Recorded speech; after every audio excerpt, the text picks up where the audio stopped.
Hello and welcome to theory of abrogation. मैं हूं काशिफ खान और आज इस वीडियो में मैं डिस्कस करूंगा सेम सेक्स मैरिज के ऊपर जो सुप्रीम कोर्ट का बहुत ही इंपॉर्टेंट जजमेंट आया है उसको। आप सभी को मालूम हो ही गया होगा कि सेम सेक्स मैरिज को सुप्रीम कोर्ट ने रिकॉग्नाइज तो नहीं किया है, लेकिन इसमें बहुत सारी बातें कही गई है जो आपको जानना बहुत ही ज़्यादा इंपॉर्टेंट है। और ये जो पूरी कम्युनिटी है इन्होंने क्या क्या राइट्स जो है क्लेम किया था और सुप्रीम कोर्ट ने क्या राइट्स इनको दिए हैं और कौन कौन से राइट देने से मना कर दिया है, उसकी वजह क्या दी है सुप्रीम कोर्ट ने, ये सारी चीज़ें जो है हम इस वीडियो में डिस्कस करेंगे। तो चलिए वीडियो को शुरू करते हैं। तो सबसे पहले बात करते हैं इस केस की। तो इस केस का नाम है Supriyo Chakraborty and others versus union of India. अब अनदर्स की यहाँ पे हम बात करें तो यहाँ पे टोटल 21 पिटीशन फाइल की गई थी, मतलब कि सुपीरियो चक्रवर्ती के साथ साथ और भी 20 पिटीशन इन कम्युनिटी के लोगों ने फाइल की थी, जो कि इंक्लूड करती थी LGBTQIAN+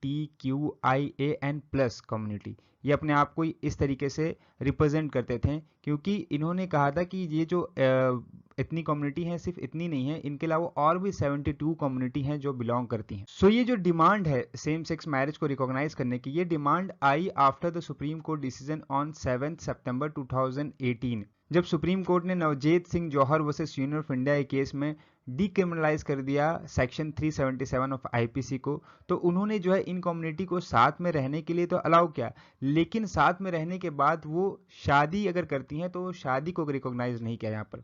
तो इस वजह से इस पिटीशन में जो है पिटिशनर ने चैलेंज किया स्पेशल मैरिज एक्ट के प्रोविजन को और फॉरेन मैरिज एक्ट के प्रोविजन को इस केस में।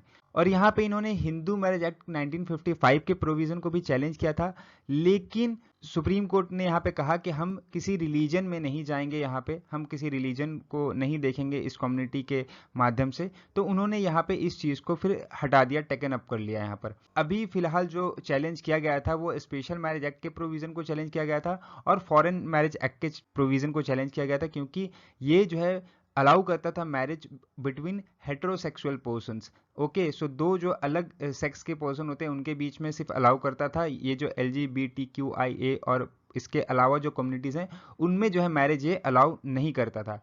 तो जो क्वेश्चन आया यहाँ पे मैरिज का कि मैरिज क्यों इनके बीच में रिकॉग्नाइज करनी चाहिए, तो सिर्फ और सिर्फ ये मैरिज की यहाँ पे बात नहीं थी। इन्होंने ये कह रहे थे कि ये मैरिज की सिर्फ बात नहीं है, क्योंकि मैरिज के बाद बहुत सारी राइट्स मिलती हैं। हम उन राइट की बात कर रहे हैं कि अगर आप हमारा मैरिज रिकॉग्नाइज कर दोगे तो हम बहुत सारे राइट्स जो हैं वो क्लेम कर सकेंगे, जैसे कि पेंशन का राइट होता है, प्रोविडेंट फंड का राइट होता है, किसी का एक्सीडेंट होता है तो उसके क्लेम में जो है उनकी वाइफ या उसके हस्बैंड जो है वो क्लेम कर सकते हैं। नॉमिनी आप बैंक में किसी को दे सकते हो, तो वहाँ पे आप अपने हस्बैंड एंड वाइफ की जगह पे अपनी जो कम्युनिटी के लोग हैं उनसे अगर आपकी शादी रिकॉग्नाइज हो जाती है तो आप उनका नाम दे सकते हो। सक्सेशन में उनका राइट आ जाएगा। तो ये बहुत सारे जो राइट है रिलेटेड टू द मैरिज उसको रिकॉग्नाइज करने की यहाँ पे ये बेसिकली बात कर रहे थे। और जिसकी वजह से क्या होगा कि वो एक डिग्निफाइड लाइफ जो है, जैसे कि एक हेटेरोसेक्सुअल जो पर्सन होते हैं वो शादी के बाद जीते हैं, वैसी ये लाइफ जो है वो जी सकेंगे। सो जब ये मामला सुप्रीम कोर्ट के पास पहुंचा तो गवर्नमेंट ने क्या स्टैंड लिया वो सबसे ज़्यादा इंपॉर्टेंट है यहाँ पे जानना। तो गवर्नमेंट की तरफ से जो केस को रिप्रेजेंट कर रहे थे वो थे solicitor general of India Tushar Mehta. उन्होंने आर्ग्यू किया कि सबसे पहले ये जो मामला है ये मामला जो है जुडिशरी के डोमेन का नहीं है, ये मामला जो है लेजिस्लेटिव के डोमेन का है, क्योंकि मैरिज एक इंस्टीट्यूशन है और इसको एक इंस्टीट्यूट के थ्रू रेगुलेट किया जाता है। और इसको कोई लॉ बनाएगा अगर तो वो लेजिस्लेचर बनाएगा, ना कि जुडिशरी बनाएगी। दूसरी बात यहाँ पे उन्होंने ये कही कि मैरिज जो है बिटवीन हेटेरोसेक्सुअल कपल ही रिकॉग्नाइज की जा सकती है, इनके बीच में रिकॉग्नाइज नहीं किया जा सकता। तीसरी बात उन्होंने ये कही कि सेंटर जो है एक हाई पावर्ड कमेटी बनाएगी जो कि चेयर्ड बाई होगी कैबिनेट सेक्रेटरी, और वो जो है कमेटी क्या करेगी, पूरा जो इनका ये है उसको एग्जामिन करेगी। एग्जामिन करने के बाद जो है वो एक सॉल्यूशन बताएगी कि इस तरह की जो कम्युनिटी है वो साथ रह रहे हैं तो उनके जो यूनियन है उसको कैसे रिकॉग्नाइज किया जाए और उनको कौन कौन से राइट जो है उस यूनियन के थ्रू प्रोवाइड किए जाएं। साथ ही साथ यहाँ पे एक और बात कही गई कि वर्ल्ड वाइड अगर देखा जाए तो 32 ऐसी कंट्री है जैसे कि US, Canada, Australia, south Africa और ताइवान, इन्होंने जो है सेम सेक्स मैरिज को रिकॉग्नाइज किया है। और ताइवान ऐसी कंट्री है जिन्होंने जुडिशरी के थ्रू जो है वो एक इस मैरिज को रिकॉग्नाइज किया है, बाद में जो है लेजिस्लेचर ने इसके ऊपर लॉ बनाया। तो ये भी जो है यहाँ पे एक आर्गूमेंट जो है वो उनकी तरफ से किया गया था, लेकिन इन सारी चीज़ों को ध्यान में रख के सुप्रीम कोर्ट ने एक अपना डिफरेंट जजमेंट सुनाया है जो बहुत ही ज़्यादा इंपॉर्टेंट है।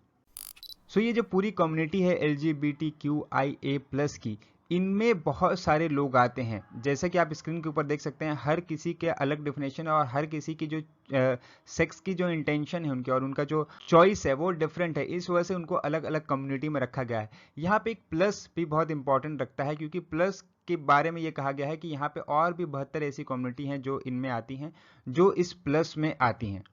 तो चलिए सबसे पहले बात करते हैं सुप्रीम कोर्ट के माइनॉरिटी जजमेंट की।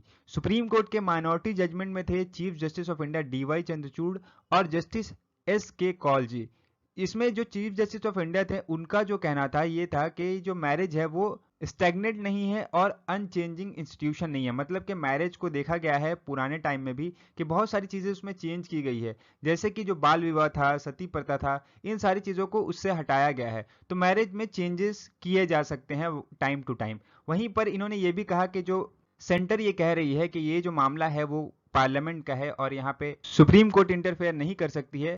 हालांकि जब बाद में मेजॉरिटी जजमेंट हुआ तो उसमें उन्होंने ये कहा कि पार्लियामेंट को इसके ऊपर लॉ बनाना चाहिए। चीफ जस्टिस ऑफ इंडिया ने यहाँ पे सेंटर को डायरेक्ट किया कि वो जो क्वेयर कम्युनिटी है उनके लिए जो है एक चीज़ें करे सेंट्रल गवर्नमेंट, जैसे कि उनके खिलाफ कोई भी डिस्क्रिमिनेशन ना किया जाए किसी भी पब्लिक अथॉरिटी के द्वारा, उनको access to good and service provide की जाए, उनके लिए अवेयर किया जाए पब्लिक को कि उनके क्या राइट्स हैं वो पब्लिक को बताए जाएं उनके बारे में। उसके साथ ही साथ उनके लिए हेल्पलाइन नंबर प्रोवाइड किया जाए जिससे उनको कोई भी अगर परेशानी हो रही हो तो उस परेशानी के लिए वहाँ पे वो कॉन्टैक्ट करके अपनी परेशानियों को सॉल्व कर सकें, और उनको किसी भी तरीके का फोर्स नहीं किया जाए टू अंडरगो ऑपरेशन। मतलब उनकी कम्युनिटी को ये फोर्स किया जाता है कि अपने ऑपरेशन करके अपनी जो चीज़ें हैं उनको ठीक कर लें वो, तो इस चीज़ों को भी जो है ना किया जाए। यहाँ पे जो है एक तरह से direction chief justice of India के द्वारा दिया गया है। वहीं पर हम बात करें जस्टिस एस के कौल की, तो इन्होंने कहा है कि जो स्पेशल मैरिज एक्ट 1954 है वो वॉयलेट करता है आर्टिकल 14 बीइंग डिस्क्रिमिनेटरी, क्योंकि ये सिर्फ और सिर्फ जो है वो हेट्रोसेक्सुअल लोगों को ही जो है ये अलाउ करता है मैरिज का, जो कि मेल और फीमेल होंगे, बाकी जो अदर कम्युनिटी हैं उनको अलाउ नहीं करता है। बट यहाँ पे चीफ जस्टिस ऑफ इंडिया इनकी बात से सहमत नहीं थे। उन्होंने ये कहा कि नहीं, ये किसी भी तरीके से डिस्क्रिमिनेटरी नहीं है यहाँ पर, लेकिन हम ये जो राइट मांग रहे हैं वो स्पेशल मैरिज एक्ट के अंदर में नहीं दे सकते। दोनों जजेस ने ये भी कहा कि जो अडॉप्शन के ऊपर जो लॉ है, जो हमारा लॉ है सेंट्रल अडॉप्शन रिसोर्स अथॉरिटी कारा का जो लॉ है जो रेगुलेट करता है पूरे अडॉप्शन के रूल, जो ये कहता है कि जो मैरिड कपल हैं वही जो है अडॉप्ट कर सकते हैं किसी भी चाइल्ड को, वो एक तरह से वॉयलेट करता है यहाँ पे इनके राइट्स को, जो क्वेयर कम्युनिटी है उनके राइट्स को, और एक तरह से अल्ट्रा वायरस है जुवेनाइल जस्टिस एक्ट और article 14 and article 15 of the constitution of India का। तो एक तरह से इन्होंने जो है सपोर्ट किया है कि ये जो क्वेयर कम्युनिटी है उनको जो है अडॉप्शन का राइट दिया जाए। बाद में जो क्वेयर कम्युनिटी का जो रिलेशन है उनको भी कहा कि इनको रिकॉग्नाइज किया जाए एज ए सिविल यूनियन। लेकिन हालांकि जैसा कि पता है आपको कि यहाँ पे जो जजमेंट था मेजॉरिटी जजमेंट माना गया है, तो ये जो सारी चीज़ें हैं इनको मेजॉरिटी जजमेंट ने एक्सेप्ट नहीं किया। तो अब बात करें जो मेजॉरिटी जजमेंट है वो क्या कहता था। तो मेजॉरिटी जजमेंट में यहाँ पे जस्टिस एस रविंद्र भट्ट थे, जस्टिस हिमा खोली थी और जस्टिस पी एस नरसिम्हा थे। तो यहाँ पे पी एस नरसिम्हा और जस्टिस एस रविंद्र भट्ट ने अलग अलग जजमेंट दिया है और हिमा खोली ने जो है एस रविंद्र भट्ट के जजमेंट को ही सपोर्ट किया है। तो इन्होंने सबसे पहले ये बात कही कि कोई भी राइट ऑफ मैरिज जो है वो नहीं दिया जाएगा इन लोगों को except which is recognise under the institute and the custom, जैसे कि स्पेशल मैरिज एक्ट और हिंदू मैरिज एक्ट और जो भी रिलीजन में जो है राइट दिए गए हैं वही राइट हम रिकॉग्नाइज करेंगे, इसके अलावा हम कोई राइट ऑफ मैरिज रिकॉग्नाइज नहीं करेंगे। जो स्पेशल मैरिज एक्ट के प्रोविजन को चैलेंज किया गया था कि उसमें या तो हमारे कम्युनिटी के लोगों को जो है वो मैरिज करने का अधिकार दिया जाए, या फिर जो उसमें वर्ड लिखे गए हैं कि मेल और फीमेल के बीच में ही शादी हो सकती है उसको जो है अनकॉन्स्टिट्यूशनल डिक्लेयर किया जाए, वो एक तरह से इन्होंने मना कर दिया। तीसरी बात, ट्रांसजेंडर के जो है राइट को इन्होंने रिकॉग्नाइज किया है और उन्होंने कहा है कि ये जो ट्रांसजेंडर पर्सन है इन हेटेरोसेक्सुअल रिलेशनशिप उनके पास फ्रीडम है और वो इंटाइटल है मैरिज करने के लिए अंडर एग्जिस्टिंग लॉ और पर्सनल लॉ। तो यहाँ पे एक चीज़ ध्यान रखिएगा कि ये जो सारी कम्युनिटी है इनमें ट्रांसजेंडर के जो मैरिज के राइट हैं उनको इन्होंने रिकॉग्नाइज किया है। वहीं क्योर कपल जो है उनका कोई राइट नहीं है अडॉप्शन का, जैसे कि हमने बताया कि जो माइनॉरिटी जजमेंट था वो सपोर्ट कर रहा था लेकिन मेजॉरिटी जजमेंट ने इसको सपोर्ट नहीं किया। और आखिरी में उन्होंने सेंटर को डायरेक्शन दिया है कि वो हाई पावर्ड कमेटी बनाए जो कि चेयर्ड बाय होगी कैबिनेट सेक्रेटरी, जो कि एक कॉम्प्रिहेंसिव एग्जामिनेशन करेगी all relevant factor relating to same sex marriage. मतलब कि सेम सेक्स मैरिज में क्या मैरिज हो सकती है या नहीं हो सकती, या फिर उनको कोई और राइट दिया जाए, इन सारी चीज़ों के लिए जो है एक हाई पावर्ड कम्युनिटी का गठन किया जाएगा। अब हम एक जिस्ट में बात कर लें कि सुप्रीम कोर्ट का जो ये कॉन्स्टिट्यूशनल बेंच का डिसीजन था वो किस तरीके से था। तो जैसा कि मैंने बताया आपको, यहाँ पे 4 जजेस ने अपना जजमेंट दिया था और एक जज ने दूसरे जज के जो जजमेंट है उनको सपोर्ट किया था। तो हालांकि जो जजमेंट था वहां पे 3:2 की मेजोरिटी की वजह से आने के बाद जो माइनॉरिटी जजमेंट है उनको माना नहीं गया। तो क्या पूरा टोटल एक जिस्ट बनता है इस जजमेंट का, उसको हम लोग यहाँ पे देखते हैं। सबसे पहले हम बात करें हेयरिंग की, तो ये पूरे केस की हेयरिंग जो है वो 10 दिन तक चली थी। 18 अप्रैल से लेकर 11 मई तक एक कंटिन्यू हेयरिंग चली थी और 11 मई को इस जजमेंट को रिजर्व कर लिया गया था और 17 अक्टूबर को फाइनली इसके ऊपर जजमेंट सुप्रीम कोर्ट ने सुना दिया।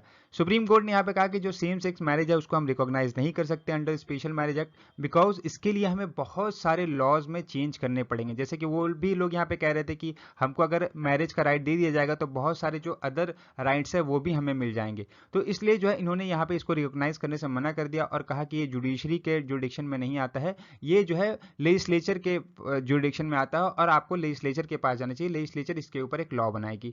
चीफ जस्टिस ऑफ इंडिया ने सेम सेक्स कपल के बीच में अडॉप्शन का राइट दिया था। उन्होंने कहा था कि सेम सेक्स जो कपल्स हैं या जो क्वेयर कम्युनिटी के लोग हैं वो जो है अडॉप्शन कर सकते हैं, क्योंकि ऐसा ये जो बात कहा जाता है कि जो मैरिड पर्सन हैं जिनके पास पार्टनर हैं वही अडॉप्शन ले सकते हैं। तो ऐसा नहीं हो सकता कि वो बहुत अच्छे माता पिता बन सकते हैं और इस कम्युनिटी के लोग अच्छे माता पिता नहीं बन सकते। तो इसलिए वजह से जो है ये जो परमिट उनको नहीं करना एक तरह से अनकॉन्स्टिट्यूशनल है, लेकिन मेजॉरिटी जजमेंट ने इनको सपोर्ट नहीं किया तो उनका ओपिनियन भी वैसे का वैसे ही वहां पर रह गया। लास्ट जो यहाँ पे पॉइंट है, सुप्रीम कोर्ट ने इंस्ट्रक्ट किया है सेंट्रल गवर्नमेंट को कि एक इस्टेब्लिश करे कमेटी जो कि एग्जामिन करेगी इनके सारे राइट को कि किस तरीके के राइट जो है हम सेम सेक्स कपल को दे सकते हैं, क्या उनके मैरिज को रिकॉग्नाइज करना चाहिए या उनको बिना रिकॉग्नाइज किए एक सिविल यूनियन का राइट उनको प्रोवाइड कर देना चाहिए। सो स्टूडेंट्स, ये थी आज की हमारी वीडियो। आई होप इस वीडियो में आपको इस टॉपिक से रिलेटेड सारी इन्फॉर्मेशन क्लियर हो गई होगी।